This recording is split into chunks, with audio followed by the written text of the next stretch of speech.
And now, weighing in out of the blue corner, Josh the Punk Thompson. 100% agree. And on the other mic, he weighs in from the red corner, Big John McCarthy. Well, Merry Christmas to everyone. I hope you had a fantastic Christmas, and I hope that your New Year's is going to be even better, and it will be if you watch on New Year's Eve the Rizin versus Bellator. It will make your New Year's fantastic. My man, Josh Thompson, I know you will be watching. What's up, baby? Did you have a good Christmas? I did, man. I did. Family, friends, all those things. Just kind of kept it low key at the house, though. Just low key. Anyway, just kept it low key. It was good. Just honestly, we just got together with people, then just made a bunch of puzzles. Hold it. I got video. You got together with people. Yeah, we got together with some people. That's very nice. And then just I did a bunch of puzzles, man. My whole big dining room table with the Leafs in and everything like that are all puzzles. I've got puzzles all over. Yeah, I got to get the brain to work every once in a while. Jesus, and you want to talk about me being old? I know, man, it was great. Old people do puzzles, dude. Hey, when you get the little ones into puzzles, man, they never want to stop. They keep going, like nieces, nephews, kids, all that. It was a great time, man. Once they started with one, it was a snowball effect. So got another one. But once, it's so funny. We got them to do all the ones that were like 80 pieces, 200 pieces, 250. Once you pulled out the 700, they lost interest. It's all gone. They were like, nah. Too much work. No, they just started looking. They were like, the pieces are so small. Yeah, they can't figure it out. They can't. They were just like, forget this. And I think it was just the idea of you have to flip them all over first, to see, and then you start pulling all the ones. Too many pieces. Yeah, they're just like, this is too much. That's what I'm saying. It was too many pieces. They started flipping them over, and they're like, this is taking too long. And then trying to find the side, the frame. You find the flat edges so you can build the frame first. They lost interest right away. So I just packaged it all up. I brought out all the other puzzles that we had that were like probably, I don't know. Back to the 80 piece ones. Back to the 250 they were cool with the 250 and the 300. I got into the 5 and they were like, they started losing interest. But overall, good stuff. Podcast Dave, you're in New York right now, buddy. Oh, I'm stuck in New York. You're stuck in New York. Thank you very much. Good old flights, right? All the flights coming in. Just none of them are going out. I love it. Oh man, it's a rough life right now. I mean, I heard there were some people that passed away in their car. They had pulled over to sleep at a road stop, and their cars had froze. And it's so sad, man. So sad, John. Sorry about that. Whoa, all right, well, that's right. Once again, Big John. Once again. Man. But let's talk about it. We've had too many people passing away lately. And I always say, I hate to say it. It's like it's that thing that comes in threes. And, Anthony Rumble Johnson passed, and then a friend of mine that you knew, Eric, passed. And then all of a sudden we find out on December 22nd that Stephan Bonnar passed. Yeah. And you look and you go, man, 45 years of age, absolutely way too young. Stephan was you talk about, he was a good guy. He was a funny guy. And he was different than people realize, though. But in the end, it seemed like he had some problems that, he was trying to get through. It's not an easy thing to get through when you're hurting. He got a lot of injuries from from MMA, from professional wrestling. And you saw the tape of what happened with his I don't want to say altercation, but basically, argument at the hospital because he was trying to get help. And people are saying, no, we're not going to be giving you anything and stuff. And it's rough. And to find out that he passed, I don't know all of the details of it. And honestly, it's just, you just look at it and it's sad. I sat cage side for that fight with Forrest and him. We were all there because it was basically the same night that Koscheck was fighting, Swick was fighting, a lot of the guys that were there, Bobby Southworth. I sat there cage side, and I had never really met him. I had just seen him in passing through some UFC stuff that I had done or I'd been part of with the guys, with Koscheck and with Fitch and Swick and Bobby and everybody else. And he was a desired taste. He was someone that if you hadn't hung around before, he's a smart ass. He was. He was funny. But he was just, it was a different type of smart ass. Yeah. Like with me, right? You're a smart ass. I'm a smart ass, but I'm kind of direct about it. He's like, you don't know if he's kidding or not because you don't know if that's really his personality. If like he is someone that's just being funny, because it's sometimes so over the top that you're like, are you serious? Are you not? Or are you like, is this the way you normally are? Because if you don't know him, which I didn't know him back then, and I had hung out with him quite a bit later on. Phil Baroni lived with me for a long time, and him and Phil were friends. And anytime we were out in Vegas, sometimes, we'd all be out and we'd see him and hang out with him. I didn't have a great relationship with him. I didn't know him very well. I knew that, he, like I said, he was just very, very, outgoing. He said what was on his mind. Very upfront. But like in a very, I don't want to say spontaneous, but more of like a flamboyant kind of way. Not being not being gay or anything like that, but he had just a very, I'll be honest, it was very flamboyant in terms of like, he was very open. Like it was like, it came out very, I don't know how to say it, John. I'm lost for words in this, but it was, just the way he smiled, the way he had that, like you said, like almost like, not you said, but with the American Psycho kind of way. Yeah. He had that kind of, the big eyes, Rich Chow posted a picture of him. And, it was a picture of him and Rich in the same picture. And Rich is very, stoic, just keeps his face kind of always even keel. And Stephan Bonnar's eyes are bulging and he's like yelling at somebody or talking to somebody. But that's the way that he talked. That was the way he was. And he wasn't, but he was funny, man. No, but when he got excited about stuff, it was, his eyes did, real big and because he was trying to emphasize everything. Yeah. And it was, I started off, in knowing him based upon Carlson Gracie. That's when I first knew him. I knew him just before The Ultimate Fighter, and Carlson Gracie, was his instructor for a while, and then Carlson passed. And but he talked about Stephan, and then Stephan got on the show, and he was that guy. He was a wise ass on the show to a point. You can go back and you can watch certain things about, like Diego Sanchez is taking and just using the tips of the asparagus. Yeah. And he's got a whole smart ass thing to go with it. Like, you don't do that, and he goes through it. And Diego's like, I'll do what the fuck I want. And he goes, no, you don't do that. You don't just eat the tips, Yeah. And that was really his personality. I remember the last time I saw him, it was at a gas station. I pulled in for gas, and all of a sudden, I got some guy saying, hey, Big John, right? And turn around, and it was Stephan, and we stopped and talked. We talked for 30 minutes and stuff. And talked about how things were going, and he said, he was making adjustments in, his life and everything. And I thought, those adjustments were going to get him where he needed to go, but just sad because 45 years of age, Josh. Think about this. That's you, okay? Yeah, that's fucking way too soon. Yeah, I mean, I lost a friend. You said things come in threes, but this is the fourth person I've known in the last probably 2.5 months that I've known that have passed.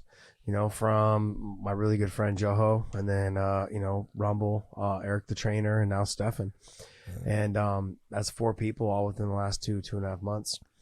And it makes you really, it should make everybody understand how invaluable your life is, how much time is something that we don't have a lot of.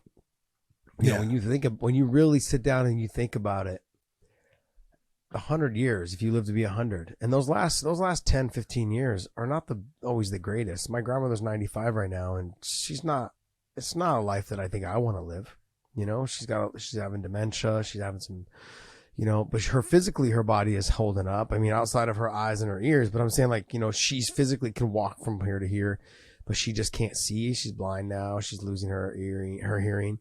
There's things that, like, you don't realize. We say 100 years, you say 50 years, you say all these things, but the reality of it all is, John, it really is only about 70 if you're lucky and blessed. A good 70, 75, could be up to 80, but then you're really just on borrowed time. I mean, It really is borrowed time. So 45 is way too young. I look at myself as having a midlife crisis right now. And so I'm hoping that I live to be, 85, 90. That'd be a blessing. But it really is sad to hear that he's gone. Did you know if he had kids? I don't believe he had any kids. Okay. I'm not positive about that, though. Okay. The one thing that we got to talk about is that fight that he had that you said you were ringside for. I was obviously there for it. People talk about that fight all the time. I'm just going to be blunt, honest about it. It was a great fight, but it was a great fight in the fashion that Glover Teixeira versus, Yuri Prochazka was a great fight. And they both said, I made so many mistakes. Well, so did Stephan and Forrest in that fight. But that's what made it great, because they were making mistakes, which was leaving openings for the other guy. And they both went for it in such a this is everything to me fashion. I need this. I've got to have this. This, that whole thing, coming into it, it was like you looked and you go, it did make it a fantastically fun fight. Obviously, if you look at it compared to other ones, you can say, hey, technically this is a way better fight. But man, that fight did change the UFC. There's no doubt about it. Obviously, it was the season and people kind of, getting a grasp on some of the fighters' personalities, guys like Chris Lieben, Mike Swick, all of them. But it was also, that fight. Because I will tell you, I went out through the back door real fast to get, fresh air and drink some water. And I saw Lorenzo Fertitta, Frank Fertitta, Kevin Kay, Brian Diamond, who were from Spike TV, out there talking. And I went, whoops. I went back in, and they were doing a deal now, because Lorenzo and Frank had paid for that season. And now they were discussing, okay, how much are we going to make? What are we going to do with this? And that's where it started, moments after that fight. And so that fight had a huge impact on the UFC, on the sport, everything. And, he'll be part of history forever with that one. Yeah, I wouldn't even say it had a huge impact. I think it was the only impact that this sport had really seen at the time. You can't say only impact. I mean, give me another one. Well, okay, let's be honest. You have November 12th of 1993. If you didn't have that, you don't have Stephan Bonnar. Oh, John. And I'm being, but got it to the next level. But got it to the next level. It did, absolutely, and that's what I'm talking about. But it took a lot for Lorenzo Fertitta to take the chances that he took and to put the money in when he was. Look, I don't care how much money you have. Rich people don't like to lose money. Okay. And he was gambling with that money, and it was that fight, if you're looking at it with Stephan and Forrest, that put it over the top. That changed that direction. That's what got Lorenzo. If you're Lorenzo Fertitta, you're going, man, you guys, whatever you want, steak dinners for life, because it was that fight that, started putting it in that direction where he ended up making all that money. Yep. What people... let me give you guys a perspective on this. As I'm sitting there cage side and I'm watching this fight live, and I've got people that that never watch fights, that worked for ESPN at the time. They never really watched. Like, if you listen to people on ESPN, they never really paid attention to MMA until UFC was on ESPN Network. Yeah. They never cared. You listen to some of these analysts from ESPN, like, they just never paid attention. And they're texting me like, hey, are you watching this fight? I'm like, and I took a picture of it. I'm like, I'm sitting cage side. I'm here, and I sent it to them. They're like, oh my God, this is the most insane. I'm like, yeah, welcome to our sport. It really was. People at ESPN were talking about. I believe it was on like the highlights of it for their ESPN top 10 or whatever it was. Top 10. But it was being buzzed about for that whole evening. But then for a couple days after, hey, did you see that fight? Did you see? It was talked about, and it really did take, because if you look at the rest of that card, nothing on that card lived up to what it should have been. I mean, there was good fights. There were some good fights, but nothing. It was like you said, nothing really lived up to anything. It wasn't a bunch of good fights. People think that was the main event. It wasn't. I did the main event, which was Rich Franklin against Ken Shamrock. Ken Shamrock, yep. And it was, it was an okay fight, and it wasn't a bad fight. But it wasn't that. And when you have that kind of fight, you've got to have that kind of barn burner fight right after it to even come close to equaling it. It's like, it's tough. No, but it really gave somebody it gave a lot of people something to talk about when it came to the sport. Yeah. And people still like, oh yeah, I remember a long time ago when I talked to people on planes that still never watched the sport. Yeah, I remember a long time ago I watched these two guys really throw down and da-da-da-da-da. I was like, oh, and I start bringing up names like, and the first thing they remember is Forrest's name. They're like, Forrest. But Forrest won. That's why they remember. Yeah. But it was still a great fight. Like you said, mistakes were made on all levels. They went for the gusto, spinning back kicks that weren't even close to landing. It was fun, but it was a fun fight. They did a great job. And what I loved was the reaction words afterwards. Stephan drops to his knees. Bam. Face forward. And I got to be honest, the UFC did a great job in terms of right after that. You know what? They both fought their ass off. We're going to give you guys both $100,000 contracts or six-figure contracts. That even made it even more spectacular for both of them because it made it out to be this big deal, this huge deal. Yep. And like you said, he's gonna live in history in the MMA sport of history forever. Yeah. But it's sad that he's not gonna be around to be part of whatever it is. Banquets, dinners, Hall of Fame, meetings, whatever it is. It's sad that he won't be here, but. Definitely going to be missed for sure. God bless you, Stephan. Mm-hmm. All right. Let's get on to actual fights that are going to take place. We do have one show left here that is coming up on the 31st. We have Bellator versus Rizin. This is a unique situation. Josh, you know it. I know it. A lot of people have not bought into it as much as they really should, because this is special. This is a promotion versus promotion. Five of the guys that we say are some of our best in this weight class against 5 guys that you're saying are some of the best. There's a lot to lose on both sides. Yeah. There really is. You got champions versus champions. That's not for their belts, but it's still a champion versus champion fight. You've got guys that are champions going up against guys that are not champions in the other organization, but have been. A lot of former champions here. Overall, this is a fight card that you look at it and you go, I can't wait. I'm sorry. I think it's outstanding. And if you get to watch, a lot of these fighters, the mainstream fans don't know, especially when it comes to the Rizin guys. They don't know who. Some of the mainstream media doesn't know, John. Let's not kid ourselves. Yeah, that's true. These guys, they say they're MMA reporters, but they've come out publicly and said like, oh, I don't know who these guys are from Rizin. Well, then you're not really an MMA reporter. How can you say that when they've got guys that, you can match them up against guys that you do know that have fought, that they've beaten, that you guys report on, and you go, how do you not know who they are? It's crazy. I mean, you got MMA journalists that win awards.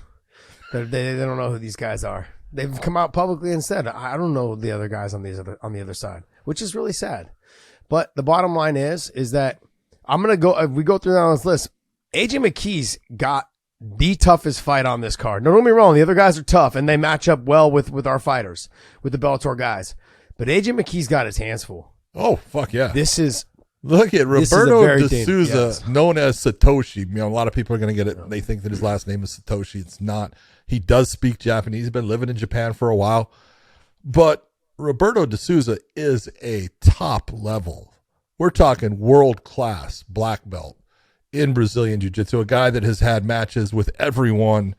If you're talking about the elite guys, the Gordon Ryans of the world, he has faced Roberto D'Souza. I mean, this guy, as far as MMA, I want to say 14 wins, 1 loss. His 1 loss was a guy named Johnny Case, who I did Johnny Case's fights in the UFC. He's done very well over in Japan. Roberto has come back and beat Johnny Case, submitted him fast. I think 14 wins though, 14 submissions. Every one. Now maybe I'm wrong on that. Maybe it's 14 wins, 14 finishes. There may be a KO in there or a TKO in there as far as he goes after him and starts pounding on him from positions. But it's the positional dominance that he has when he gets into the mount. You watch these guys moving, they have no clue how to get him out of there. He is a stud. 10 submissions and 4 TKO KOs. Yeah, to his so names. overall 14 wins. 14 wins, 14 finishes. What more can you ask for, Josh? No. The way I look at him, right, is I'm going to take back in a little bit of history. Gilbert Melendez versus Shinya Aoki. Yeah. Gilbert had to fight him very smart. He had to stay away from the legs. He had to avoid him being outside. He had to be outside of his guard. He'd get the takedown and back away, or Aoki would hit to the butt and try to butt scoot towards him. All of those things because he couldn't get Gilbert down. This is going to have to be one of those stylistic fights. I just don't think that AJ McKee fights that way. No, he leaves openings because Yeah, he gets excited, and that's part of youth. Yeah. He leaves himself extended sometimes. He puts himself out of position sometimes. Not sometimes, quite a bit, but that's what makes him an exciting fighter. That's right. That's what makes him AJ McKee. I'm not going to knock AJ. I'm simply saying I love watching him fight because the Spike Carlisle fight is what we're going to get. We're going to get that scrapper, that someone that's going to put himself in danger to try to get the finish. I'm not too sure. Well, and what you're saying, I totally agree with. Mm-hmm. But I look at AJ, and there's one time that I can look and say AJ was very cautious. He was very calculated. He was very he was not the normal AJ, and it's his one loss. Mm-hmm. It was his second fight against Patricio, where he didn't take those big chances. He didn't do all the things that he normally does in the fight because he looked and said, I need to be careful in this. And in some ways, I think he has to be who he is. Like you're saying, he has to go after him with that, you saw with Spike Carlisle and some of the things that he did. And he's out of position at times. He's taking big chances. He's doing these things. But that's what makes him who he is, and that's what makes him dangerous. So, yes, D'Souza can catch him and submit him. No doubt about it. Yeah. But AJ can definitely do damage to D'Souza, and I don't know about the submission part, but he can definitely knock his ass out. Yeah, AJ can knock him out, and I think what's going to have to happen though is I look at this fight as like it's a the way if anyone was to fight John Fitch, you have to fight him that way. You have to stop the takedown first, make the space, and make him pay off of making him not get the takedown because Souza will not butt scoop, but he'll reshoot and reshoot. He'll shoot and then try to work reshoot. He'll drive you all the way to the ropes. But he goes to his knees. Able to kind of work. Yeah, he will. He'll go to his knees. He goes to it. Well, and normally, generally, usually in wrestling, goddamn, you don't go to your knees because you can't continue to move in the same fashion unless you're Jordan Burroughs. Then you can do all kinds of things. But he does hit his knees a lot, which is. It's honestly a basic no-no. You don't want to do that in that shot because it leaves you out of position, especially in Rizin where you can be kneed to the face. There's all kinds of things that you can be kicked to the face. So there are openings there that he creates with some of the things that he does, but it's a great matchup. It's making me nervous. I love it. It's making me nervous. I look at this fight and I'm like, this is a fight that AJ McKee, after watching the Spike Carlisle fight, going up, this is only his second fight at 155. D'Souza's not a small guy. He's a big guy. He's tall. Yeah. He's strong. Physically, he's every strong. bit. Yeah. Well, AJ was big at featherweight. He's not. He's definitely not the bigger guy in this fight. No. And this is one of those fights where the grappling of if he does go to the knees. Then you're saying D'Souza, if he does go to the knees, he can roll underneath and try to attack leg locks, try to get him into a scramble to get to the top position. AJ on bottom, sure. I think he's used to fighting in a cage where he can scoot his back to the fences, work his way up. These ropes are not the same. They're hard rubber cables, and then they've got the Japanese refs that are out there bouncing them off you, pushing you back into the inside. So one person's pushing you this way, and the other person's trying to push you the other way. And the fighter's on top trying to punch you while you're trying to get these people off you. There's a lot of things that AJ's going to have to deal with in this fight and the main event. So his time frame of being there, they came in early, but his time frame of being there, he'll be able to adjust to that. But then he's still going to be actually fighting at around 5 a.m. He's the main event. So no, yeah. I mean, you're saying 5 a.m. his normal time. Yes, 5 a.m. his normal time. I was going to say, correct. You're going to confuse people here. No. 5 a.m. his normal time. So This fight to me, it's one of those fights where he needs to stuff the takedown, make him pay every time he doesn't get the takedown, and then make space and get away and make him reshoot. Use his athleticism, circle, stay away, pot shot him, and then as you start rocking him, then go ahead and go in for the kill. He's got to be very cautious and careful because De Souza will just roll to his back and say, come on in. And then that's where he wants you to be, even if you do rock him. There's other guys from back in the day. Remember, Nino Schrumbry would throw head kicks all the time because if you fell down, come on in, come into my guard. Talis Latis was very much like that as well. Knock me down. Damian Maya, butt scoot after you a little bit. Like, these are all things that you've got to be very cautious with this level of grappling. And the size being a factor, not a factor anymore. Normally AJ McKee's the bigger guy. Not here in this situation. Strength-wise, De Souza is very strong as well. You can see the way his back and the way he grabs and sucks people in. He's got the squeeze, man. Yeah, this is a very dangerous fight for AJ McKee. When I look at the Spike Carlisle fight, he is not anywhere near the grappler of De Souza, and he was able to get to AJ's back. He was able to get to AJ in the mount or in the side control or three-quarter mount. He was able to get him in some positions that AJ's going to have a hard time getting out of and surviving against De Souza. So this is a very, very dangerous fight. Very dangerous fight for AJ McKee. But that's what makes it fun. Yes, but look, like people weren't asking, and like I'm going to go back to this. I even asked him. I said, Scott, why are you doing this? I will look. If you want to put Scott is a gambler. I'm just like, he is. But no, he goes. Look, my job is to promote these guys the best I can and put them in the biggest scenarios and the biggest situations I can possibly put them in. Put them under the biggest spotlight I can. And their job is to win. Yeah. The rest of it's out of my control.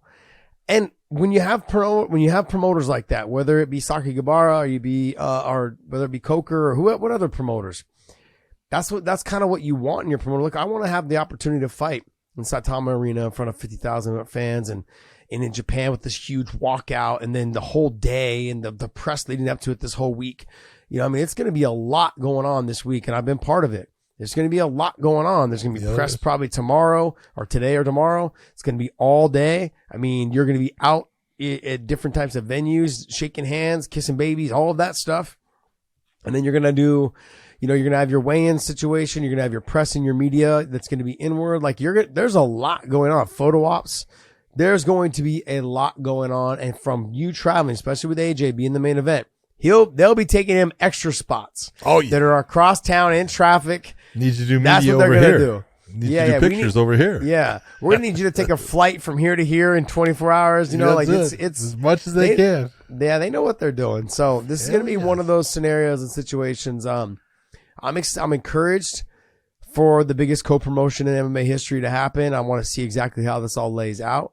But this is a big deal because it's champions versus champions, number one contenders versus number one contenders. This is a huge deal. So I'm pumped for it. I hope the fights live up to it. There's a lot of expectations on this New Year's Eve card, but big fight for AJ McKee because this goes right into that lightweight Grand Prix that they're talking about starting in March or April. And AJ's already come out and said, I want to fight Usman first round. Yeah. If you don't get the win, it's going to be hard for me to say, you ain't fighting the champion in the first round. I don't think that this is going to happen. So, I would not be surprised. I'm not sure, but I wouldn't be surprised if De Souza beats AJ. He might be in that tournament. He might be in that tournament. Yeah.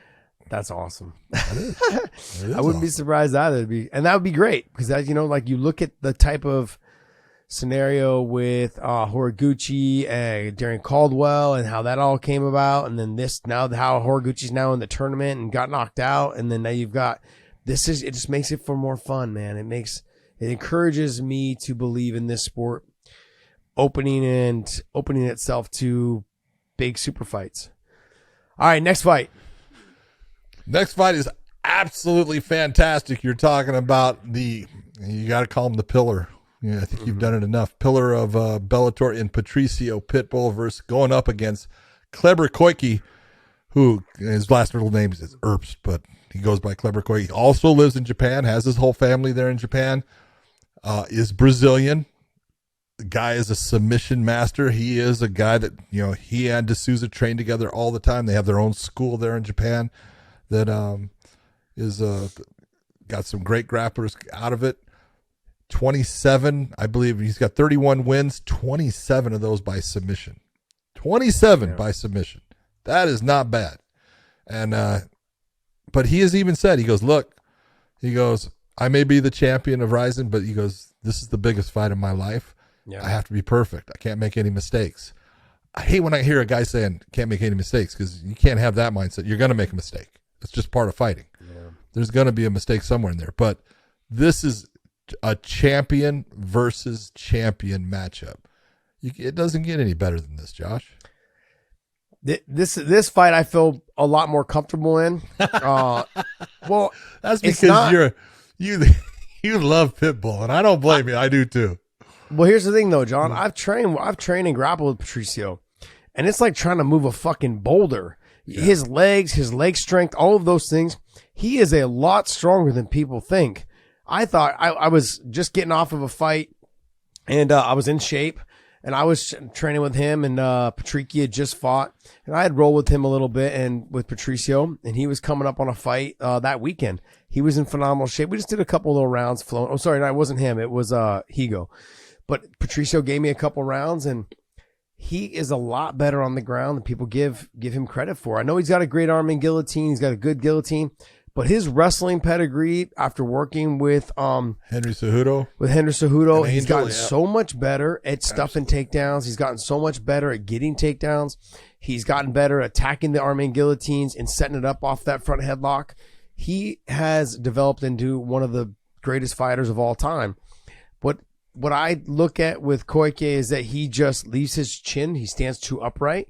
He comes in with some shots, and he's able to get hit. And that right there gives me a lot more confidence. And his takedown ability is not the greatest. No. He doesn't have great takedowns. He's more of like just drop down and try and get on the leg. Yeah, if you look at him, he's a tall fighter. You know, he's coming in. He's I think they list him at 5'8", but he looks like more like 5'10". Mm-hmm. But he fights short. He spreads his legs out a lot. He brings himself down. So he doesn't fight tall like, he kind of looks. And you look and you go, power-wise, there's no doubt who has more power. He's not a guy that's a one-punch knockout guy. Patricio is. So how's his wrestling? Is his wrestling good enough to get Patricio down? Well, yeah, if he hurts him or something like that, but he's going to have to hurt him in the stand-up. Yeah. That's not going to be an easy thing for him to do. So I agree with you. Although I really enjoy watching Koike fight, his submission game is fantastic. Obviously, anybody can be submitted. Patricio was submitted by AJ McKee, but because he was hurt with a head kick and then shots, punches. So that kind of, changes everything. If you're looking at straight jiu-jitsu, I'm going to say that Kleber Koike is better at straight jiu-jitsu than Patricio, but not so much so in an MMA contest. The strength of Patricio, how he handles himself in given situations, and where he is dangerous as far as his ground game, everything, in my opinion, kind of goes towards Patricio in this fight. I don't want to see I get a little concerned when you have someone who has a really good arm and guillotine and they jump to it, and now they're stuck on bottom. Yeah, well. So I get a little concerned with that when you're training with someone, you're fighting somebody who is as good as Kleber Koike on the ground. Yeah. So I think if you're going to have, I think the best way for him to fight this fight, unless he 100% knows he's got this thing locked in. That's the only time I see him jump to it, though. I don't know. I've seen him jump a couple times. Really? Yeah. Every time I see him jump to it, he gets the damn submission. Well, I mean, in the second fight with AJ, he jumped to it twice and he missed it both times. Yeah. And one of them was deep. It looked like it was deep against the fence, but then the fence plays a factor. Fence makes a huge factor because you can't extend. Yeah, this may not happen. He can sit outside the ring and still try to finish it. Yeah, they're going to let it go on. You can go through that rope. Yeah, they're going to let it go on. So there's a lot of little things that I want to see. I also want to know how big the ring is. Is the ring a 22 or 24 foot ring? 24. So that's going to favor, I believe, Patricio as well. For the jiu-jitsu guys trying to get them taken down, they're going to have to drive them all the way across, and then there's really, they can slide out, slide through the ropes, between the ropes, all of those things. Let's get this clear for people, because when we say it's a 24-foot ring, that's a big Yeah, that's huge. Boxing ring, really what you're looking at, because you're talking it's 24 across from rope to rope. And then you look at the corners are longer. So when you're looking in that direction, corner to corner, you're looking at 32 feet or so. Yeah, we had a 20, I believe we had a 24 in AKA, and we would tie hand wraps across and we'd cut it into 4 rings. That's how big it is. Yep. So, and look, I look at this fight. Patricio just got to fight a smart fight, keep his back off the ropes, circle, use his footwork. I think if he comes out with a little bit more of that, like Taekwondo style, the wide stance, let the hands go, I think he's got a good chance of getting him out of there. You know, just pulling the leg back every time he tries to shoot, stuffing the takedowns, getting on the front headlock. If he jumps to it, great. I mean, he knows when he's pretty much when he's gonna get it. Yeah. But this longer body styles, these guys that have, you know, he's a tall guy. Quick is a tall guy. He's got a good jiu-jitsu background. It's a dangerous fight for Patricio, but Patricio's also, he's used to fighting guys that are always bigger than him. Always. His whole career. I mean, that's all he fights is guys that are taller than him. So every time you look and you go, well, this guy's got a really good, reach advantage or anything like that. And then I look over and it's against Patricio. He takes that away. He's very good at understanding how to make it to where that's not an advantage. The guys he's always had the hardest time with, the Daniel Strauss, the AJ McKees, the guys that were faster, guys that were fast and explosive, those are the ones he always had a hard time with. Yep. Clever Quick is not that fast. guy. He's not fast. He's not fast. He leaves his chin up in the air. He's slow with his combinations, and he's very hittable.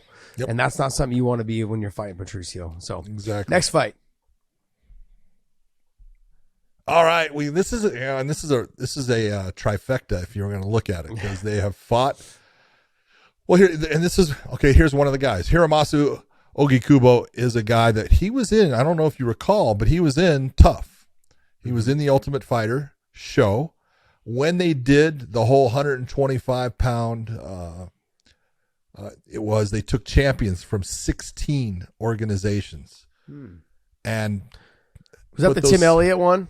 That was the one. Tim Elliott, and in fact, Tim Elliott in the finals of that show, not the final, because he won. Yeah, I guess it would be the final, because the final was you got to fight Demetrius Johnson. Yeah. And Tim Elliott got to fight Demetrius. His opponent, Tim Elliott's opponent, was Hiromasu. It was Hiro. Oh. And, I remember doing those fights, and Brandon Moreno was in there, and everyone knew how good Hiro was. This guy can wrestle his ass off. His wrestling is so freaking good, and he changes freaking angles and directional changes, Josh. The guy is fucking good when it comes to that. Now, he has had 2 fights with Horiguchi, and I look at that, and he's got 2 losses. One was in Shudo, one was in Rizin. And you look at that, and I always look and I say, man, if you're a Horiguchi, you ain't got a whole lot going for you, because it's not like, it's like I beat you twice. It's just kind of like Kayla Harrison against Pacheco. In her fight, it's like that person's got nothing to lose in a way, because they've already lost twice to you. And what are you winning? This is a tough fight, in my opinion, because Ogikubo is that good with his wrestling. The big difference is he doesn't have one punch knockout power. Horiguchi does. And that's the big equalizer in this fight. Here's where I look at the issue being with Horiguchi. He's coming off 2 losses. One of them being a knockout. Yep. Your mindset is not what it was when you were beating him before. Horiguchi was like riding on cloud 9. Everyone thought he was the best. They thought he was the best bantamweight in the world. And then he got into the bantamweight tournament, and then he lost to Pettis, and then he got in the bantamweight tournament, just had a bad run over in Bellator. He is a dynamic fighter. He's explosive. But is his mindset where it needs to be to get another win? He should be motivated to get this win. This would be 3 losses in a row. 3 losses in a row, correct? Yeah, it would be. And that's a big deal, John. Like anytime, like mentally as a fighter, you're really on yourself going, man, I can't afford to drop 3. There's a lot on your mind. You're stressing. And now you're back in Japan fighting. You're like, I can't afford to lose to this guy. I've already beat him twice. Yep. I know I'm better than him. But he's going to have to change his mindset that, like, hey, all that stuff that happened in the tournament or all that stuff when I fought Pettis, that shit don't matter. This is the new place for me to start, for me to pick myself back up and get back on the winning track. this fight scares me too because, like I said, I don't know where Horiguchi's mind frame's at because the way he fought Patchy Mix wasn't the way he fought Sergio Pettis. No. He fought him, and I know they're different fighters. Yeah. You got to fight him differently. But Horiguchi doesn't really change the style of which he fights. He jumps in big shots, lands the big shots, rocks you and maybe finishes you, or he rocks you and then moves and gets out. Creates an angle and restrikes again. Tough to take down, tough on the feet, super fast, explosive in and out. He didn't look that fast and explosive against Patchy Mix. Like he seemed hesitant to let things go after his loss to Pettis. I think he was hesitant. Yeah. He was hesitant to do the same thing. And look, he knows with, Ogi Kubo, he's been knocked down by Ogi Kubo before. So he's taking shots that have put him on his butt. So it's not that, I have this, I can walk through him in the stand-up. No, he's got to be careful with what he does. He needs to pick his spots. Well, if you listen to like what Mike Brown was saying from before, and then the owner of ATT, Dan Lambert, it didn't matter who it was in the gym, all of them. But when I listened a little bit more when Mike Brown and Dan Lambert speak about how good Horiguchi was, they're like, he's hands down the best fighter in our gym, hands down the best fighter. And then he goes out and he loses to Pettis, and then they still believe in him. You should. Yeah. And then he has he had a good performance against Mix. He just didn't get it done. This overall, I want to know where he's at now because mentally there's a lot going on in the gym.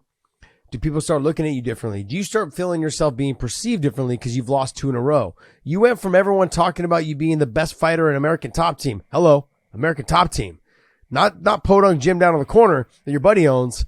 American Top Team. You got. Yep. Joanna in there, you got Dustin in there, you got all these top level fighters around the Johnny Eblin, you got all these top level guys that are in there, and you're like, you're the best fighter that everyone keeps talking about. How are you mentally going into this fight? That plays a huge factor. Fighting is mentally 98%, I think 95, 98% of fighting is mental. Where's he at mentally? Because this could be a really tough fight for him if he doesn't go in there focused and ready to go. Yeah, I agree with you. He could be at home though, John. This could be okay, I'm back in Japan. I'm here. This could be one of those, you know what? I'm back where I feel comfortable. Yep. I'm back to what, I'm used to. And so we're going to see. And I think you're going to see early on in the fight because I think if you see Horiguchi actually attacking Ogi Kubo, he's trying to finish the fight. He's going after him. I want people to realize the cage and the ring, they play a big part of this. And if you don't think they do, you've got to watch. You've got to watch because this is it plays a big factor. It's so hard when you have people pushing you back in. It's so hard when you hit those ropes. They are metal cables. They actually give less than the cage. Yeah, way less. The cage flexes more and has more give than those ropes. And then on top of it, I mean, I know maybe COVID just ended, but you're fighting in front of 50,000 people that don't make a peep until action happens. Until someone gets in submission trouble or someone gets a takedown or someone gets rocked with a big shot. There's not much. It's like you can hear a pin drop. The benefit is you can hear your corners, but for fighters that come from the U.S. or fighters that are used to fighting in a cage, the crowds are normally pretty loud.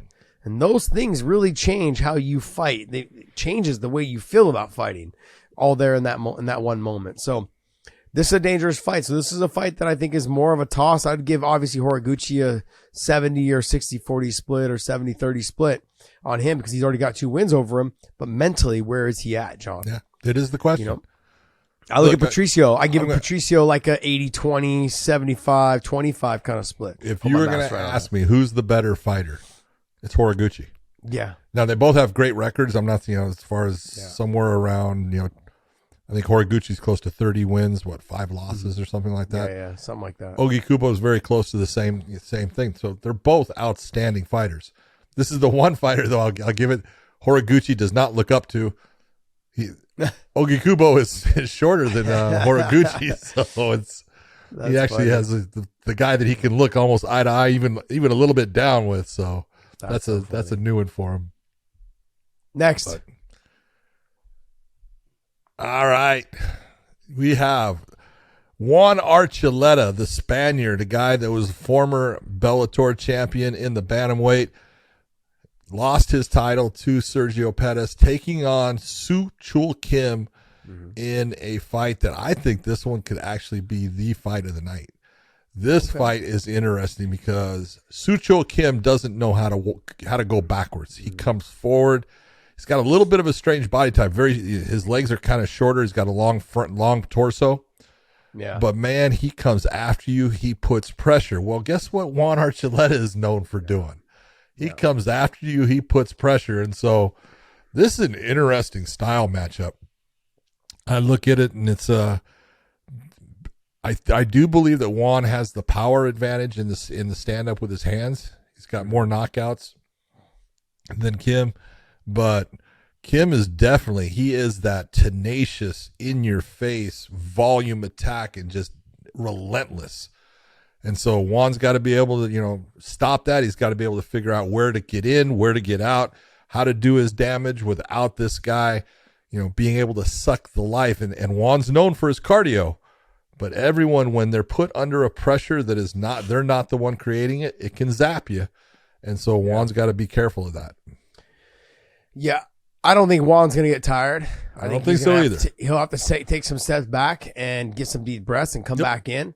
I also think that Kim comes forward, but straightforward. So much, yes. But he comes straightforward. Juan is famous for coming at you, meeting you in the middle with combination to the body, then back up to the head, and then cutting out and cutting the angle. Yep. If he does that, Kim's going to get frustrated a little bit. Juan's just got to make sure he keeps his guard up on the circling out and cutting those angles and letting his hands go. If Juan stays busy, if he's super active, the way he was fighting Rafian Stotts until he got clipped, if he fights him that way, I don't know if Kim gets out of the first the way he fought 4 or 5 Barzola. minutes.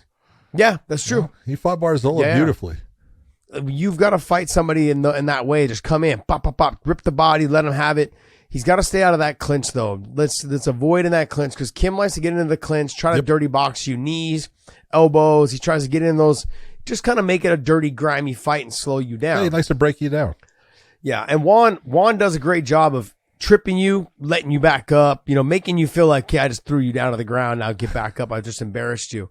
That's a lot of what TJ does. That's a lot of what Dominic Cruz used to do. That's a lot what Juan does. They have a very similar style. Like, I'm going to take you down, but I'm not going to hold you down. I'm going to land some shots. I'm going to back out. I'm going to just let everyone know that I'm dominating you. That's kind of the fight that I think that Juan needs to fight. He needs to stay composed and just let the combinations go and flow. And then don't forget about your kicks. Don't forget about your wrestling either. Put him on his back. Slow him down that way. Utilize your wrestling. You don't got to hold him down, but make sure that he understands I can take you down anytime I want. Yep. Because if Kim's walking straight in, which I've seen him do in several of his fights, he just walks straight in, tries to land shots. Yep.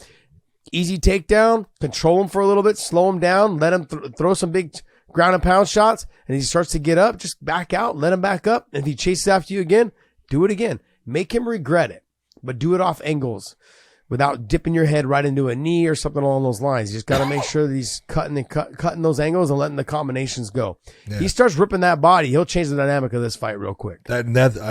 Exactly the way I was going to tell you is the one difference is you watch Kim in the stand-up, he's a headhunter. And Juan is known for going to the body. He went to the body against Patchy Mix. He was going to the body against Rafian Stotts. He goes to the body very well, and he needs to go to the body early and often against Kim.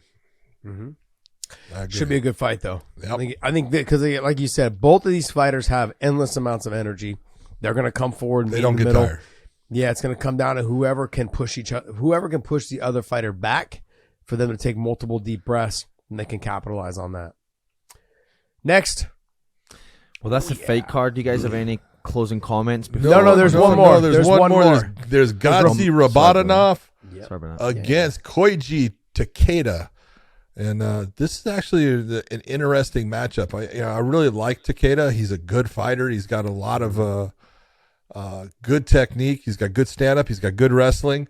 But he lives off of his wrestling, and I'm not sure that his wrestling is going to be good enough to overtake that of Rabadanov. Yeah. I've trained with Rabadanov. I've trained with Gotzi, and he's not a big guy. He's not tall. He's about 5'7". I don't know if he's 5'8". He's not a tall guy. He's Koji, though. No, but I saw Rizin post a video of Koichi throwing like somebody in a suplex. I said, ain't happening. That ain't happening, buddy. Yeah, I don't think so.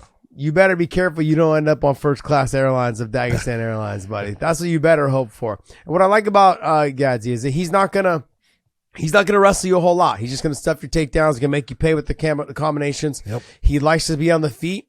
He lets his hands go. He just needs to believe in his hands a little bit more. Like he throws them, and he's got power, but just follow it up. Like whether it's with a kick or cut an angle and then throw again, because he'll land a good shot and he'll step back and admire his work. There you go. And I want to see a follow up. I want to see a finish because he's got it in him. He sometimes will fight a little bit more of a conservative fight. So I hope to see him really push on this pace. Really, really let people understand he's got great cardio. He's in phenomenal shape. I very rarely see him tired. You know, when I see him inside the wrestling room or inside the training room, he can spar. He spars with everybody. He can get down. So I look at this fight as that as long as he can stuff these takedowns and not avoid the wrestling, utilize his wrestling. Yep. But then also let the ground and pound go, land the elbows, use your wrestling, your knees. These fighters are going to have to get used to those knees on the ground.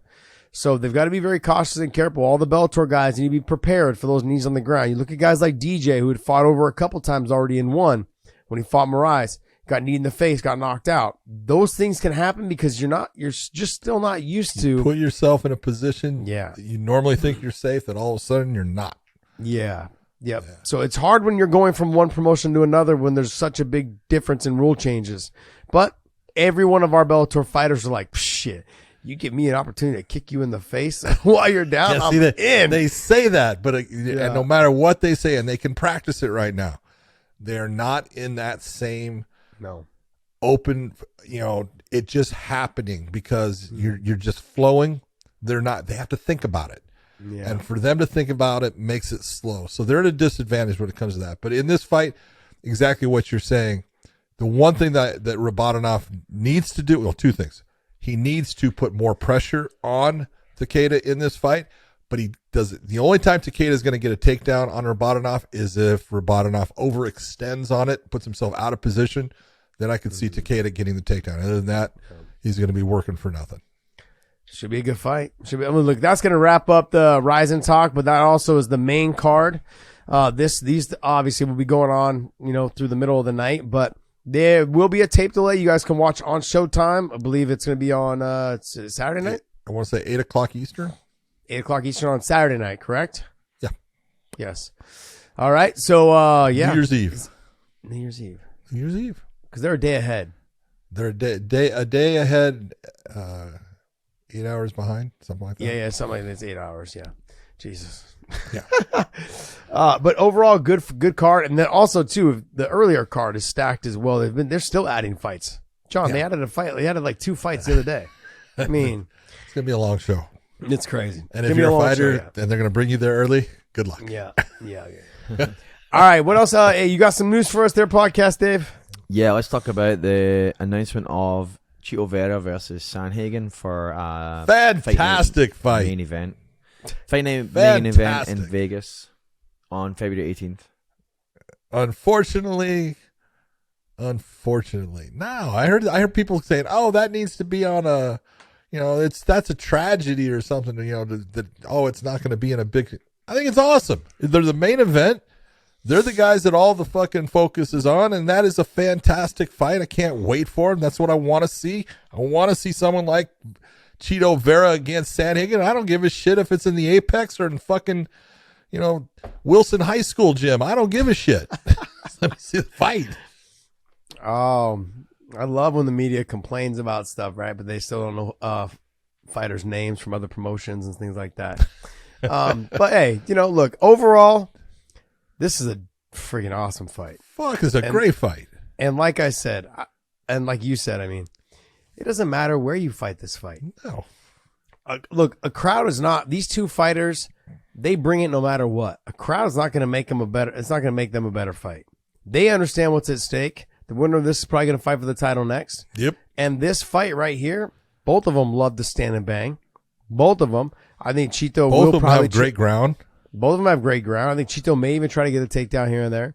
I don't know if Corey will. He may threaten one, like in terms of like a trip or something like that. If he can get Corey will work at taking him down. Yeah, and so there'll be a mix up in this. And then the whole thing is, we talked about it in his last fight. Look, he's a more well-rounded MMA fighter as far as he brings it all into play to make you realize I'll go everywhere. Yeah. There's nowhere that you can just relax and be safe. You think this is just going to be a stand-up. It's not. I'm going to take you down. I'm going to put you in a bad position. I'm going to get up. And that's what he needs to do. I think that's one of the things that makes Corey Sandhagen who he is now. There's a lot of people that I've come across and said that they've all trained with Corey. But it's funny that they didn't realize it was Corey until after they got pieced up by him. they were like, yeah, this little skinny kid. I'm just going to go. I'm going to spar them. And he just got fucking pasty looking guy. Yeah. And then at the end, they're all talking like, oh, yeah, like, hey, what's your name, buddy? Oh, I'm Corey Sandhagen. Oh, shit, I didn't know you were Corey. Like, that's the conversation. Like, man, this guy was fucking putting it on me, just like tapping me, boom. I couldn't hit him. He was elusive. People talk about him, man. And that's what's great is when people ask me, I got into it with some people on Twitter about Patchy Mix being the best grappler at 135. You guys, when people talk to me, I've known Corey Sandhagen's been fucking one of the best fighters at 135 in the world for a long time. Because I have friends at AK that have gone and trained with him. They're like, dude, this kid's another level. Like, he's at a level that, like, he's like, and these guys are 45 pounders that are fighting in the UFC. These guys are 45 pounders fighting in, other organizations. They're like, this kid's good. He's really good. He's hard to take down. He's good on if he's crafty too with his sweeps. Like, he's good. His stand up, he's just making me miss and making me pay. Guys, we hear about it. Like, not just hear about it. I don't only just hear about it from my friends who just got beat up by him. Okay. I mean, I'm just out here trying to pump these guys the best I can with the knowledge that I have. I've heard from coaches. I've heard from managers of not just their fighters, managers of the other fighter going, yeah, my guy got his ass kicked. My guy gets his ass kicked by him. And so, look, I've known how good he is now. And now everyone knows that Chito trains at Ruka. Well, I've got a lot of ties at Ruka. Rockhold's there. Pat Tenore is one of my good friends. A lot of guys that I know out of that gym are just fantastic fighters. He's a workhorse. This guy never stops. All he wants to do is train. He's out there. He's working. He'll spar with Luke. He'll spar with all the other guys that are there. He's out there having fun. He loves to train. He loves fighting. This is who he is. The guys, this is one of those fights. If you're looking at him going, man, this guy loves to fight, and this guy is just so talented all the way around. This is going to be a clash right up from the bat, John. Like, I can't wait. They're going to come out, touch gloves, and we're going to see them get after it. On the feet, on the ground. They're going to show the true mixed martial artists. They're going to show what it is to be a mixed martial artist in that cage. It's going to be a fucking fantastic fight. Fantastic fight. You're talking about, they both love to fight, and that's what makes it, can't wait. I've heard some people talking about, Sandhagen said, well, he's not a good matchup for Aljamain. I go, what are you talking about? Yeah. Aljamain got him the first time. Absolutely. Aljamain, took the back, got the choke. Congratulations. Mm-hmm. But trust me, Aljamain's not fucking going, oh, that's an easy fight for me. He's going, if I have to fight him again, okay, I will, but not exactly what, I think is fun. No. Both those guys, both of them are fantastic. They definitely deserve to be, talked about in title contention. Whoever wins that, I think, like you're saying, I think they do get a shot at the title. There's not a guy I think in the top 5, I'd say top 5, 6 in Bellator, and same thing with the top 7 or 8, whatever in the UFC, in the bantamweight division, in both bantamweight divisions. They're nasty. Oh, doesn't matter. No one in either organization is saying, yeah, I want to fight that guy. Yeah, you want to fight him maybe because he has a title, but the rest of them are like, man, the guys that are not, the guy that has the title is going, fuck, that guy's tough. That guy's tough. That guy's tough. He's like, fuck it, just give me the guy that's probably the least tough. Let me get that guy. Can I? But you can't. You're gonna have to drop all the way down to like number 8 or number 10 or number 12.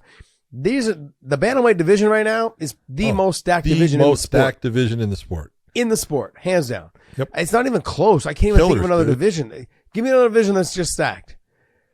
There's not. Well, featherweights have got some really good fighters. And everything, do, but the bantamweights, just a lot of people are going to say, "Oh, it's the lightweights." Not even sorry. Close. No, I love the lightweight. The bantamweights right now are the fucking shining class of MMA everywhere. Everywhere. Yeah. No, everywhere. John, let's talk about this real quick. Look, there was a time in the sport when 55-pounders couldn't main event pay-per-views or main event anything. Couldn't main event shit. Yep. Now you've got 35-pounders main event because these guys are the best. These guys are the ones that put on the action. They're getting knockouts, they're getting submissions, they're getting takedowns, they're getting slams, they're getting suplexes. They are the true mixed martial artists right now. I always touted the 55-pounders because I'm a homer. Yep. These dudes, man, they wrecking shop right now. They're making the 55-pounders look amateurish. That's I don't go that much, but you know what I mean. Yeah. These guys at 135 across the board, across the sport, are fantastic. All of them. Keep doing your shit, guys. Keep doing your shit. Great stuff. Next. All right, let's hop into some follow-up comments here. We got Doug Crosby coming out and kind of defending himself here. John, do you want me just to read these comments and then you can go thoughts? ahead. Yeah. All right. Sure. Go ahead. So here's a quote from MMA Junkie where Doug Crosby says, "You've got to assign a numerical value to what you just saw, and on average you get about 15 seconds to turn that score in, and if you write off about 5 of those seconds for the time it takes to write it, that leaves you about 10 seconds to make a decision about who won a round and who lost a round."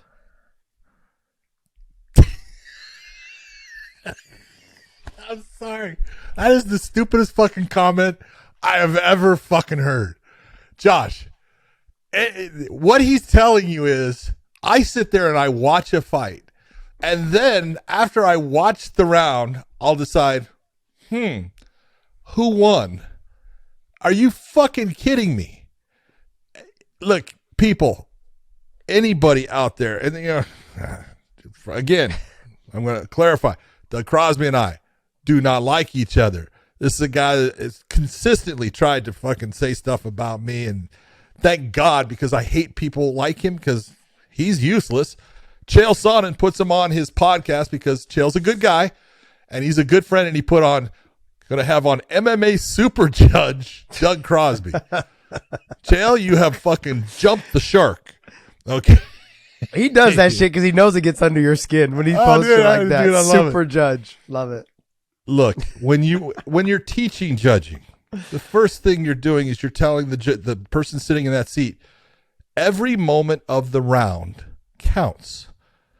And so you are watching and judging from the very first second of that round all the way to the end. And you can use it as, you try to give people different ways of breaking it down, and some connect with one person and it doesn't connect with another. So you come up with something else that connects with them, but it's like a scale, and it's that sliding scale, and guys are they're getting little weight pieces put on as they do better and better in the round. Then the other guy comes back, and how does that even it out? Does it get close?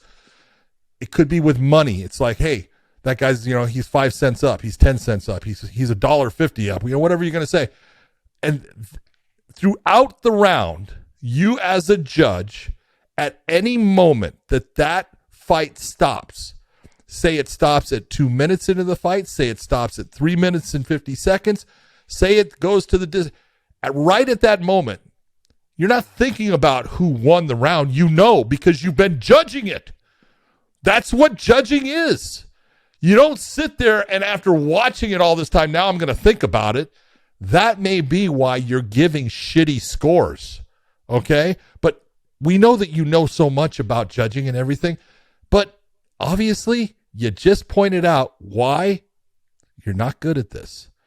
So to sit there and to say anything about this whole thing with him is, congratulations, Chael. You put your friend on there, and he himself explained why he sucks at what he does. Oh, John. I can't even say anything. You only give 15 seconds, and 5 of that is writing the score. Are you fucking kidding me? Have you lost your fucking mind? Jesus Christ. And commissions put this guy in that seat. Shame on you. This is why commissions tell refs and judges not to just shut their mouths. It just made it worse. Jesus Christ. There is not a There's never a chance or never a time where you should be thinking about who won that round at the end of the fight, at the end of the round. It could be so close that you go, oh my God, that's just, I've got that one punch difference. Okay. Yeah, maybe. But you know as you're going, but you're right? scoring that guy landed all the that hard way through. You are fucking, in your mind, you're watching and you're saying, this guy's ahead right now. Mm-hmm. And by how much in my thing? Yeah. Now, all of a sudden something big happens. Okay, it can change it. But it's not like you sit there and you watch the round and then, oh, let me think about who won this now. I've got 10 seconds. What the other crap? The other thing, though, John, is that it's so weird that all the other judges, they have the same amount of time, and they seem to get the scores right. Yeah. They seem to get the scores right. I don't even know what to say, man. This guy's in charge of people's lives, like their livelihood. That's what's crazy. If I'm a whatever commissioner, whether I'm whoever the commissioner is in Vegas or whoever the commissioner is, Andy Foster in California, I'm not using this guy for main event stuff. He's not on my main card. I can't. These guys are losing way too much money. Okay. Let me ask you this. So when you were fighting and you weren't the main event or you weren't on the main card, your fight didn't matter. No, it does. It does, John. It matters guess what? A lot. Yeah. Guess what? Every fight matters. And who you put in that seat matters. So you put the very best people you can put there. And when someone gives a comment like that, right there, it's telling you, you don't know what you're doing. Well, where do you put them, though? Do you put them at the LFA? Do you put them in Titan? Where do you put them? No. Where do I put him? There's this bench. On his couch. At home on his couch. Right? You get assignments based upon performance. Mm. You perform and you give the right scores, you get assignments. You don't, and you give bad scores, welcome to sitting at home. Douglas Crosby, they just upped their pay-per-view cost too. It's $79.99 if you want to watch. Sorry, man. I can't imagine my career being in the hands of that guy, man. You know, back when I was younger, when I was fighting, a lot of people gave Cecil Peoples a hard time. You know, because he was the one kind of with the scores that were just off. They were more boxing centric, more stand up centric. Didn't really have a respect for the. A lot of times, I will tell you that a lot of times Cecil got screwed where they would read his name off as the person that was off in the fight when he wasn't. He was actually on, and they put it on. He got screwed over, but it's not happening here with this one. I just look at. Like Doug Crosby has done something. He went to Extreme Couture. I want to talk to the fighters. Eric Nixick, the coach there, is like, "What are you talking about? Talk to the fighters." So he said, "I want to answer their questions." So they allowed him in there to if a fighter wanted to ask a question, and then the fighter asks a question, he doesn't answer the question. He just goes off on his own tangent of what he's looking for. It's like, "Hey, I asked you a question." They walked out on him. It's like, first off, as a judge, you're not going anywhere putting yourself in a position. If they ask for you and you get it through your, whoever it is that is the regulatory body around where that gym's at and stuff, they say, yeah, go do that. Okay. You don't just do it on your own. Who are you? I don't know. It's not a good look. John, I can't even. There's. I guess we're gonna see how they're gonna make these changes because when you have somebody like this who's going to the gyms now and talking, coming out publicly and trying to talk about where he stands on these things, but making him more of a fool of himself, it's not a good look for any commission that uses him. And then on top of that, how do you, as a commissioner, put that person in a place to judge a fight? Because you can sit there and say whatever you want. Well, I'm not the judge. No, if you're the one that put them in that position, you're just as at fault as the bad score because you knew. You can't sit here. At this point, Josh, you can't sit there and go, "Oh, I had no idea. I was told he was good." Nope, sorry. There's all the information out there now. Hey, this guy's got a problem. Taught he does things with people he's not supposed to. All these different things are out there. Hey, Yeah. You want to say that it doesn't mean anything? So when the bad things happen in your state, congratulations, you're the one that allowed it to happen. Yep, I get it. Next. All right, I want to wrap up on this one. A more kind of comical way to close out the show. I know that. Well, wait. Then if we're gonna wrap up on the comedy, then I want to talk about Johnny Eblin's fight being announced. Got it. Okay, go ahead. So I think there has been some talk with Johnny Eblin. And been a change. There's been a change. So Nemkov was supposed to fight Yoel Romero, correct? Yep. Yeah, that fight I believe has fallen off the CBS card, and they announced that Johnny Eblin is now fighting Anatoly Tokov, who was supposed to fight Gegard Mousasi for the longest time, but had visa problems. Yep. For almost 2.5 years. Tokov is what, 31-2? Yeah, he's 31-2. His record, 31-2. He's fighting undefeated Johnny Eblin, who was able to get the win did a very impressive win over Gegard Mousasi in his last fight. So what's going on? Sorry, Nothing's going on. I'm just trying to You're find right. the poster. He had an impressive fight. He won every round. Yeah. Every round. Went out and just freaking dominated the fight. So yeah, should be a good fight. Go ahead. That's exactly what you want to see on that card. You know, you're taking a look and you've got look, Fedor's last fight. No matter what, man, it's special. If you understand this sport and you understand what he's meant to the sport. I even saw that you've got the Rizin versus Bellator thing going on here on the New Year's Eve, the 31st. Mm-hmm. But Saki Kabara, who is the head man of the CEO of Rizin, he is coming out to LA for that last fight with Fedor because Fedor meant so much to when he was, running Pride and everything. And so it's a special fight. But you take a look at that. That's an awesome matchup with him and Bader. But you want to see, the future too. And both of those guys, Tokov and especially Johnny Eblin. Johnny Eblin's the future of the middleweight division. Johnny Eblin come on, Josh. How many guys have you seen continuously every fucking performance? He's gotten way better. Every one. Yeah. Better. It's amazing.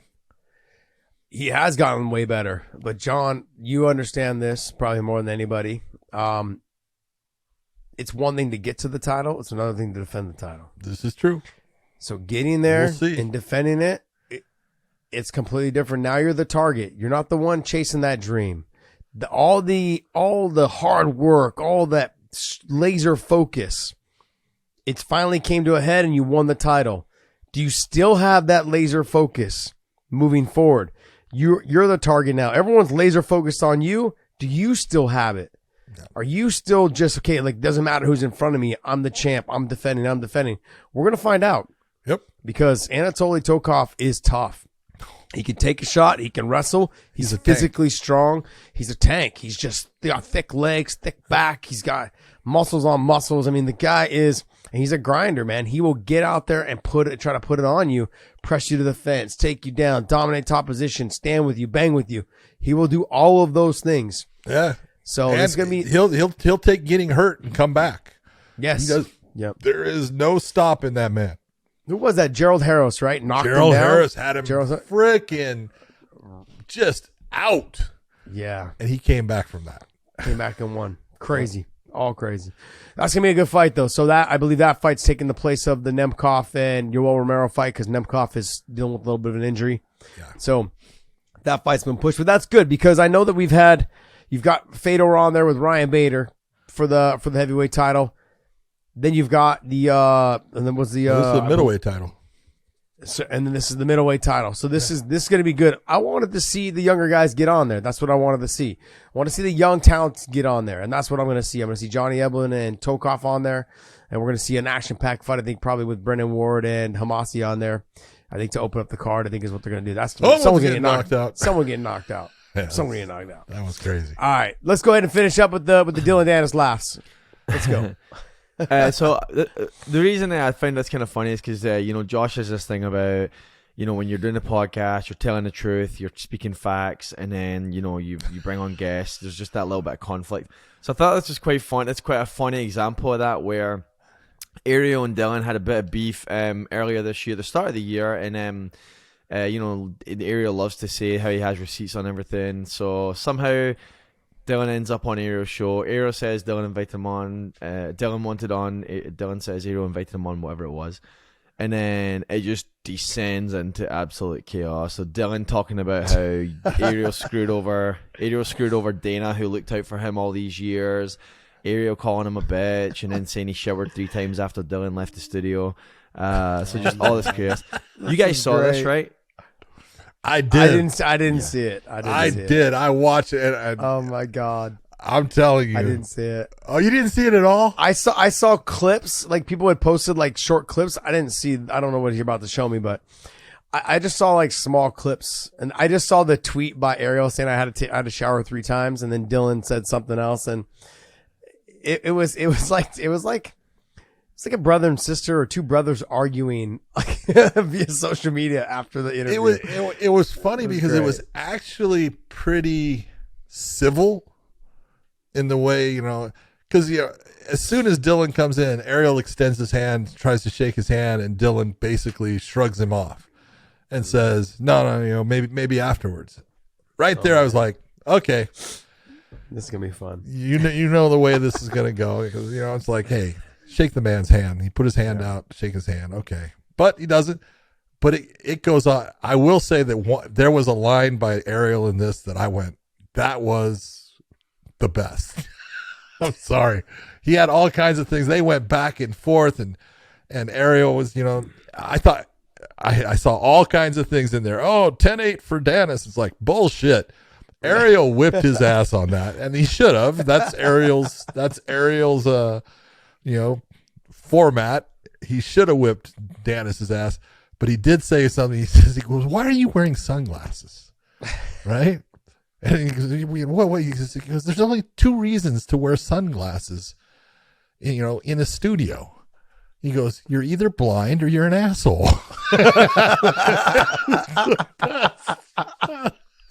That's fucking comical, man. Dude, it was great. It was a great line. Ariel. I was like, Ariel, right. Boom. There's the point. 10-8. That's a 10-8 round. That's a 10-8 round right there. It's like, good job, man. That was great. That's a 10-8 round. That was good. Okay, go ahead. Let me hear this thing. What's going on here, Dave? Are you going to play it? No. This is the whole interview. I'm not playing. It's the whole interview. Gotcha. Look, gotcha. Okay. It went on for a while. I listened to it, and like I said, I thought in a lot of it they were funny and stuff, but I heard my name come up, multiple times in different things and stuff, and because I had put out a tweet because Danis took a picture that he didn't show up for the press conference for his fight with KSI. Mm-hmm. Okay. And whatever, he's making all kinds of statements about he's making more money than any fighter out there and all this stuff. And okay, if you are, good for you. I'm happy for you. But Josh, let's be honest. I do know, John. You don't take pictures. If you're a real fighter, you don't take pictures with other people's championship belts. If they're holding it and you got a picture with them, that's fine. But you don't put them on your shoulders like you're a champion. Yeah, if you're a real fighter. If you're a real fighter. Fans do it all the time. That's fine. That's okay. I don't care. Look, even as a referee or as a commentator, you know how many belts I've actually touched? Let's hear Zero. it. Zero. That's not my place. That's not my thing. I'm not fighting for that thing. That is what the champion gets to hold. Yeah. And it's almost like in hockey, there's this whole thing with the Stanley Cup. And you see how hockey players do not pick that goddamn cup up until they win it. It's bad luck.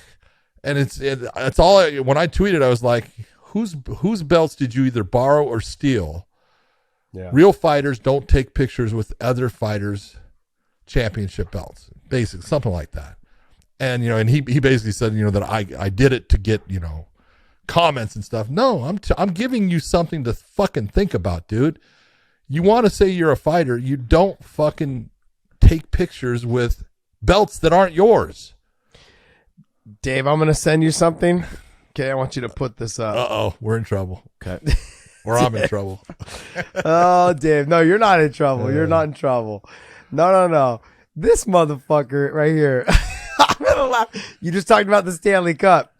I'm talking even something a lot more prestigious than the Stanley Cup. Dave, can you put this up? Yeah, it's coming up now. Did you get it? There ain't nothing more prestigious. You don't tell me that fucking World Cup is more prestigious than the Stanley Cup. Did you fucking see this? I haven't seen it, so I don't know what you're You see looking at. this fucking clown Who job is right that here? dude? This guy's the Salt Bay dude, the one that fucking did the little salt down the forearm thing. What the fuck is that? He's the guy that has the steak restaurant or whatever that he goes around. He just so he's a dabbles chef. salt. He's a Is he a chef. chef? He's like- John, you don't he's know like, who he's like Salt Bay a is? steak chef. No, I don't know. I who didn't know Salt that Bay was is. his name. I never knew that was his name until this World Cup. Is that the dude's name? Salt Bay? Yeah, they just call him Salt Bay. It's like the way he You never seen dabbles this, like John? salt over his forearm. The only thing no, I've never Jesus. seen that. This fucking guy. I saw is I saw a thing with him and Messi where he was like trying to get Messi's attention, and Messi kept on the looking at him like, videos. "Get the fuck away from me!" The video's fucking. I can't believe it. He's grabbing on him, pulling on him, constantly trying to get a picture of him. And then he grabs the trophy and starts taking pictures of it, and he kisses it. Dude, you're not supposed to. Look at it right there. What is this guy? He's been banned. He's been banned from the world. He's been banned from the World Cup. So like they're like, nope, you can't come to the next World Cup. So I'm like, damn. And then they're talking about there was another sport too that kicked him out. I want to say cricket. Cricket kicked him out. They told him, they're like, no, don't bother even coming, dude. You're not going to be allowed in. This guy, what a fucking nut job. What is wrong with Messi's people? like, Look what at the Yankee. heck? Messi, yeah, exactly. And he pulled on Messi 3 or 4 times, and finally, like Messi turns, like, look, let's get this fucking thing over with. Yeah. This guy's an idiot, man. I mean, I would imagine he hurt his brand quite a bit. People are gonna be going, why the fuck am I going to your restaurant? You're yanking on this guy, doing all this stuff. Anyways, you talked about people not picking up and kissing the Stanley Cup. Well, this dude over here trying to pick up the World Cup, the most prestigious medal in the world. Okay, but I'm being trophy honest. in the world. In what you know, do fighters pick up other fighters' championship belts and pose with them for pictures? No, I've had so many UFC belts in my gym, and I never did. Never did. No.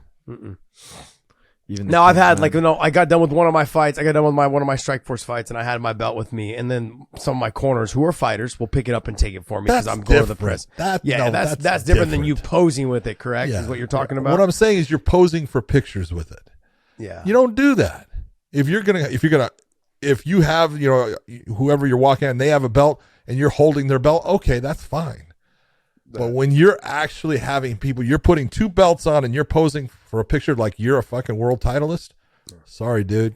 You've lost fucking context. John, from now on, when people fucking irritate me or when people are clout chasing, I'm just going to walk around doing this. The Salt Bay, the Salt Bay drop. Salt Bay drop. The Salt Bay flutter. Oh, the clout chasers. I'm going to be like, yo, Salt Bay. Salt Bay. Oh, Jesus. Fuck, my wrists don't even bend like that. But I am going to say, I'm going to give Ariel his props, man. Ariel, 10-8. 10-8 rounds all the way 10-8. through. Yeah, you got 10-8s. Go back to Dylan. What a guy. Hey, go. Like, does he have fake teeth now? Does Dylan Danis have fake teeth now? He said the real. They don't look real, John. Can you click on it so I can Ariel just see said it? something about that with his teeth being so white. I saw a clip of that though too, but I was wondering that, and then Ariel said it like a couple weeks or a couple minutes later. He said like, "Hey, are those your real teeth?" They don't look like his real teeth. No, he does, but like he said they're his real teeth. They don't look like his real teeth though. I mean, it looks like, I don't know. I mean, he must have got it knocked out. Look, it does look fake. Well, you can't. Anyways, They kind of do. all right. Interesting stuff. All right, so let me ask you this, because yeah. when is that fight with KSI? It's January 14th? Jeez. We should do a live reaction to that. Oh, we should. We should. He's going to get knocked out. He's going to get knocked the fuck out. I don't see how he's like talking about how, I think he Okay, pulls but out. I don't think he gets to the fight. All right, but here's my, this is, I knew if we brought this up, I wanted to fucking say something about it. He made a comment, and everything you have to take into context. But he made a comment saying that because of this fight that he paid Scott Coker some ridiculous amount of money to let him fight. And I'm like, you didn't pay Scott Coker nothing. Okay. So that's not true. Could I believe that the promotion had to pay Bellator something? It's possible. I doubt as a 2-0 fighter, or was it because I think it's on DAZN and Showtime has that's a crossing. That's something different. That may be something different. Yeah. It's two paid platforms. You're going from one paid platform to the next paid platform. Yes. Yeah, possibly. I think if it was... Couldn't be that much money. No. Come on. Look, this guy talks about how he's always got all this money, but the thing is, if you see him on Twitter, it's always like, hey, for the first person who follows me or the second person who retweets this or whatever it is, I'll give him $5,000.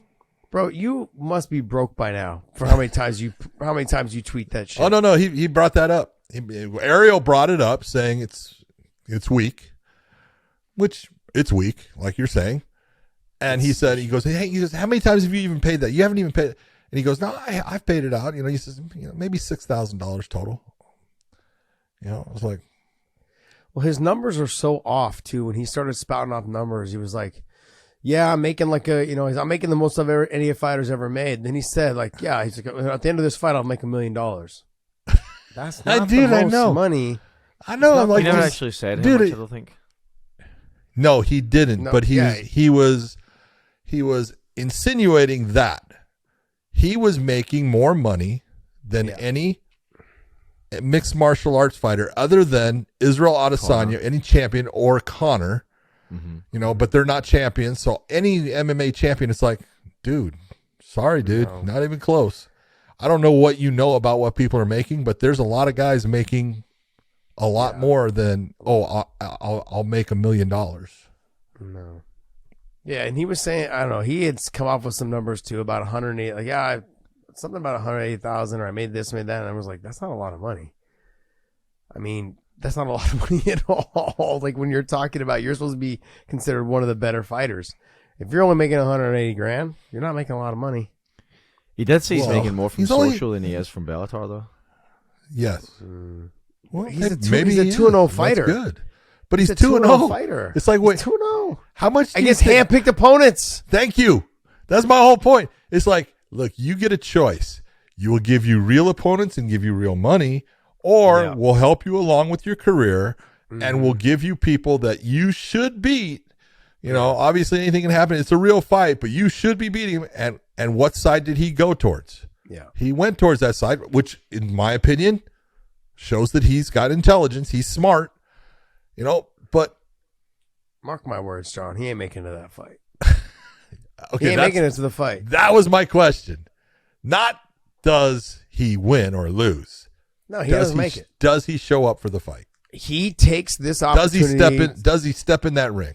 No, he does not. I don't think he gets there. And if he does, he is knocked the fuck out. I'm just speaking how I feel, man. Like, hey, you can love me or hate me for it, but I don't think he doesn't. We saw in his 2 MMA fights, he doesn't have boxing at all, no stand up. That, and then on top of that, why would you get away from MMA where your one advantage is grappling? Is what you're good at. And if you think you're going to make a ton of money, you may make decent amount of money, but you're not making a ton of money. Not for a 2-0 MMA fighter, maybe because you're Conor's boy,. But I don't think. I don't know if Conor going to show up to help clout chase you. I mean, help clout you up. I don't know. I don't know the answers to those, but I really believe he's doing this to bring a little more eyeballs on him. He's kind of fallen off by the side. People have started just kind of bagging him all the time. Gordon Ryan's talking all this trash about him, and he talked trash about Gordon. Yeah, I know he does, but Gordon just is back out better than anybody. It's like this guy, man. Let's be real. He's like, I'll mop this dude. He did say he had injuries. He said that a knee injury is what knocked him out, and that then it didn't work, and that he had to have it redone, which is very possible. Yeah. But Josh, hold on. In fact, Dave, do me a favor. Pull up his last fight was in 2019. It is 2023 in a couple days. Yeah. True? Yeah. Okay. You're talking almost 3.5 to 4 years since he has fought a professional fight. You can't tell me that your knee injury is you would be done with fighting. Yeah, I did see a clip from the show though where he said where Ariel called him out and goes, hey, why don't you give me like who you been sparring with, who you been training with? He had no names. Who? He says he's been training himself. Yeah, that's my other point. Ridiculous. Like he's not making it. It's ridiculous. He's not making it to the show, John. Mark my words. He ain't getting in that ring. Yeah. He ain't getting in that ring. Well, I look at it as like, look, he's still young. He's talented when it comes to jiu-jitsu. He is. But he took over a year from his first fight to his second fight. That's not what a young fighter does. A young fighter who is looking to become a good fighter is fighting every 3 months or so. Yeah. You know, they're getting 3 to 4 to 5 fights in that year. And then, okay, you got injured. I'll believe that, not doubting it in any fashion. But you can't tell me from June 14th, when that injury supposedly occurred or close to it, to now, the end of 2022, the beginning of 2023, you're not working towards becoming a professional fighter. You're not working towards getting better. You're working towards being a shtick. Yeah. He's done. He's done. If he does get in that ring, he's getting knocked out. If he doesn't get in the ring, then I mean, he's just using this time for more media to try to keep his name relevant. That's it. That's it, man. That's all I see. Okay. Do you look at it as a waste of talent, though? I don't know. I haven't seen enough of him. I know he's got good grappling, but he's not got great grappling. John. I don't even know if it's great, John. It's good. MMA wise, he's got really good grappling. Let's be honest. I'm not going to take anything from him. Yeah. I'm also not going to give him anything. Yeah, I'm not going to say he's great. I can see that. I'm not going to say he's great when I think all the time away is you're going based off of you're going based off of what he was when he was younger, when he was driven and motivated. I'm sorry, but I mean, like, I was a really good jiu-jitsu guy as well. I got away from it a little bit and started working more on my boxing and my stand-up, and I realized that my wrestling and my jiu-jitsu suffered. In some of my fights, I saw it. Like, it doesn't take long for you. It's one of those things like math. Right? I don't use it. I've lost it. It's a perishable skill. Math is gone. Exactly. You've got to stay on top of it. And the sport is not only does it pass you up, but it's evolving constantly. Passes you by. It's constantly evolving, and the things that you thought were working, those things no longer work anymore because people have seen it for so long. That's right. He hasn't been active in the jiu-jitsu world. He hasn't been active in the MMA world, and he couldn't even tell you who he was sparring with. He's not training. He's been out there on social media, clout chasing. He's been out there trying to just ride on people's coattails. He's been out there trying to be in the scene, getting choked out by bouncers. No. You want to tell me his jiu-jitsu's good? Bro, he got choked out by a bouncer. Yeah, but some bouncers have got good chokes. I'm gonna jump through this thing and sock you right now. I'm gonna sock you in the face. All right, guys. Hey, that's gonna wrap up our show today. I want to thank you guys. Hey, I hope you guys all had a very, very Merry Christmas and Happy Holidays. However, all the other whatever holiday you like, whatever holidays you guys choose to celebrate. Also, New Year's is coming up. Please be safe. Do not drink and drive. Uber, Lyft, Tesla Loop, whatever it is you guys use to get around. Call them. It's not worth it. Please do not drink and drive on New Year's or any day, period. But just simply do not take a chance. There's a lot of families out there that have lost loved ones because of this, and let's not continue that on. But we've lost a lot of people as of lately too, just to outside of other things. But let's not continue to add on to these things. Please do not drink and drive on New Year's. It means a lot to me and a lot of other people out there as well. So, John, take us away. For everyone out there, if you get that chance, go to the Weighing In store where you can get some of our cool swag. We got some beautiful shirts, some hoodies, some hats. We got the whole thing going. So take a look. You'll like it. It's great quality. We hope you have a fantastic New Year's Eve, a great start to your 2023. Happy New Year's to everyone, and we will see you.